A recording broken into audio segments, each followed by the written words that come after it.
galera, sejam bem-vindos a mais um vídeo do canal Estamos em Obras. E hoje eu vou falar sobre o Cão dos Baskerville, escrito pelo Arthur Conan Doyle, mas só depois da vinheta. Vamos lá!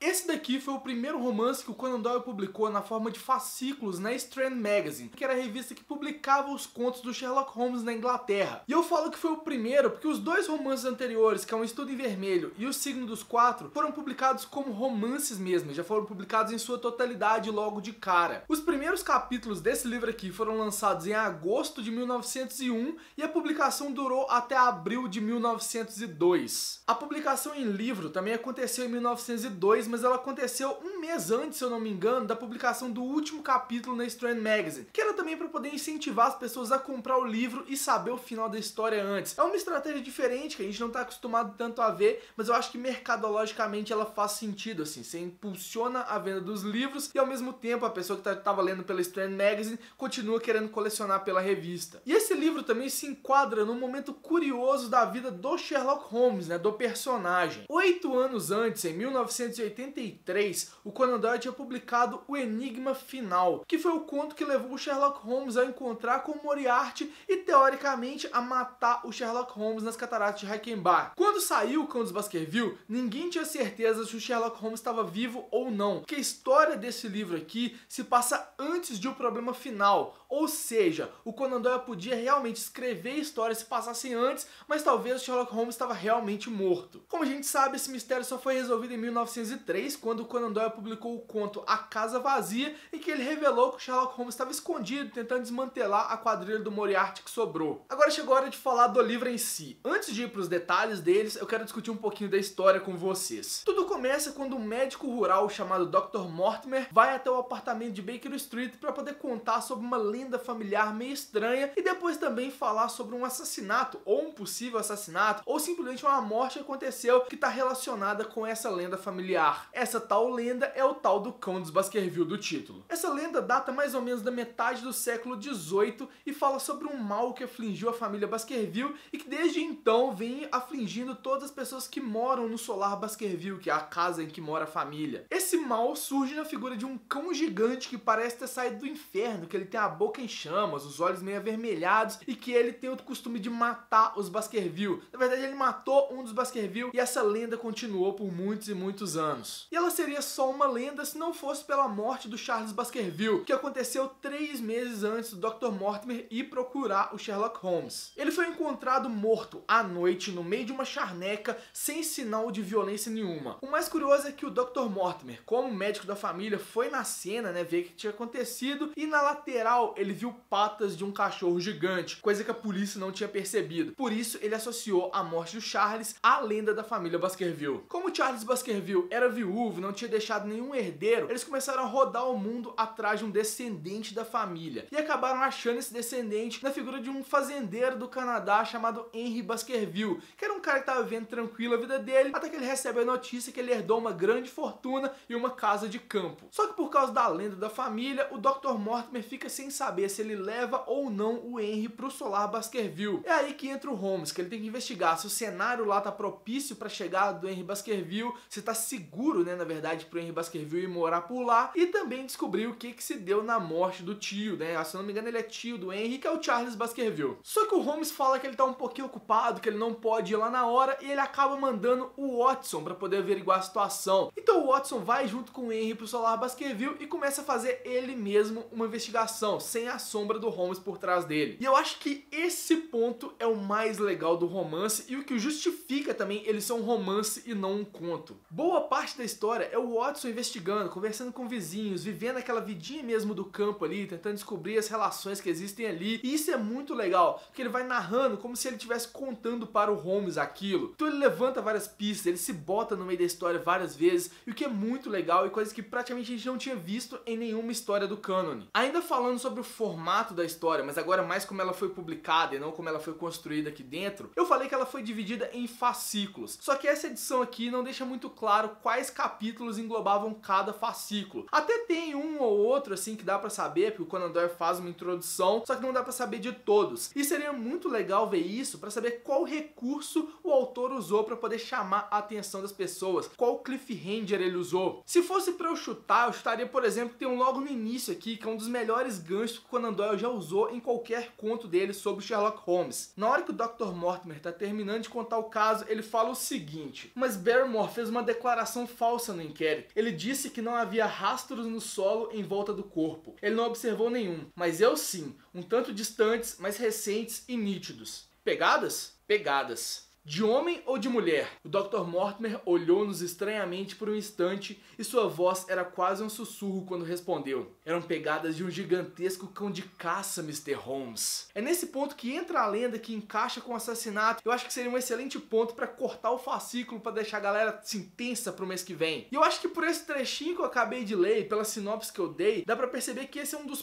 poucos contos, poucas histórias do Sherlock Holmes que ele lida com algo dito sobrenatural. O próprio Dr. Mortimer, que é um cara das ciências, né? Ele é médico, ele tem as suas desconfianças com relação à lenda e assim, minha opinião, eu acho que ele realmente acredita que ela existe por causa das circunstâncias da morte do Charles Baskerville. Só que o Holmes não acredita de jeito nenhum, ele é prático ao extremo, ele não se deixa levar por essas ideias de sobrenatural. É o mesmo pensamento que ele vai reforçar alguns anos depois em O Vampiro de Sussex, que foi publicado em Histórias de Sherlock Holmes. Vou deixar o link aqui nos cards para poderem ver do vídeo que eu falei sobre esse livro. Nesse livro aqui, por exemplo, ele fala o seguinte, na página 42. Holmes deu de ombros. Até agora, limitei minhas investigações a este mundo, disse. De uma maneira modesta, combati o mal, mas enfrentar o próprio pai do mal seria, talvez, uma tarefa ambiciosa demais. No entanto, o senhor deve admitir que a pegada é material. Então ele fala, né, tipo, tem um tom sobrenatural aí, que seria o cachorro gigante, mas tem uma coisa física ali que é a pegada, e é nessa pegada que ele se mantém para botar o pé na realidade. Além disso, o caso dos cães Baskerville também corrobora com uma coisa que ele falou lá em Um Estudo em Vermelho, que os casos que possuem elementos estranhos são os mais fáceis de serem investigados, que o crime mundano, aquele que acontece sem pista nenhuma, né, que qualquer banalidade, morreu na esquina, é muito difícil ser investigado. Quando tem algo estranho ali no meio, fica muito mais fácil, que se atém àquela coisa estranha e começa a trabalhar em cima dela. O Cão dos Baskerville é cheio desses elementos estranhos, inclusive o Holmes fala aqui na página 228. Quanto mais bizarro e grotesco é um incidente, mais cuidadosamente merece ser examinado. E o próprio ponto que parece complicar um caso é, quando devidamente considerado e cientificamente tratado, o que mais chances tem de elucidá-lo. Então ele pega aquele ponto estranho e trabalha ele melhor. Por isso que todos os casos praticamente do Sherlock Holmes, todos os contos e romances, tem alguma ponta que você pensa, esse negócio aqui é meio estranho. Então é nesse ponto que o Holmes se fia e é nele que vai sair a principal descoberta do caso. Como eu já falei em outros vídeos, esse daqui foi o primeiro livro do Conan Doyle sobre Sherlock Holmes que eu li na minha vida. Eu devia ter mais ou menos 12, 13 anos de idade e desde então eu acho que eu já reli ele umas 4, 5 vezes. Por isso eu já sei completamente qual é o final da história, já sei quem é a pessoa culpada, sei tudo que acontece aqui. Só que fazendo essa releitura para poder fazer esse vídeo, fica muito legal observar os pequenos pontos que o Conan Doyle colocou aqui e ali pra gente poder identificar o suspeito. Desde a primeira aparição da pessoa, já dá pistas de que ela pode ser a culpada. E isso torna o caso muito honesto com o leitor e talvez esse daqui seja o mais fácil de desvendar quem foi o culpado pelo crime. Só que a única coisa que a gente não tem pista nenhuma e que não é dada em momento nenhum é o motivo de ter acontecido aquele crime. E isso a gente fica completamente no escuro mesmo, quem desvenda pra gente é o Holmes. E bom, como o livro é narrado pelo Watson, a gente só vai saber no momento determinado quando o Holmes decidir contar pra gente o que raios aconteceu nessa história. Outra coisa curiosa desse livro aqui é que eu acho que ele contém o maior número de elogios feitos pelo Holmes pro Watson. Pra quem já viu os vídeos antigos ou leu toda a obra de Sherlock Holmes, sabe que toda hora o Holmes dá aquela espetadinha, né, aquela alfinetadinha no Watson, falando que ele não é bom o suficiente. Eu já vi muita gente falando, inclusive, que a relação do Holmes com o Watson é uma relação abusiva e, bom, eu concordo um pouco por causa disso, que o Watson tá muito subserviente ao Holmes na maioria do tempo. Só que nesse livro aqui tem 3 pontos que o Watson é elogiado pelo Holmes. Logo no início, na página 12, ele fala o seguinte: ele nunca dissera tanto antes, e devo admitir que essas palavras me deram um intenso prazer, pois muitas vezes eu me sentira magoado ante sua indiferença, a minha admiração e as minhas tentativas de divulgar os seus métodos. Depois disso, ele vai para a página 74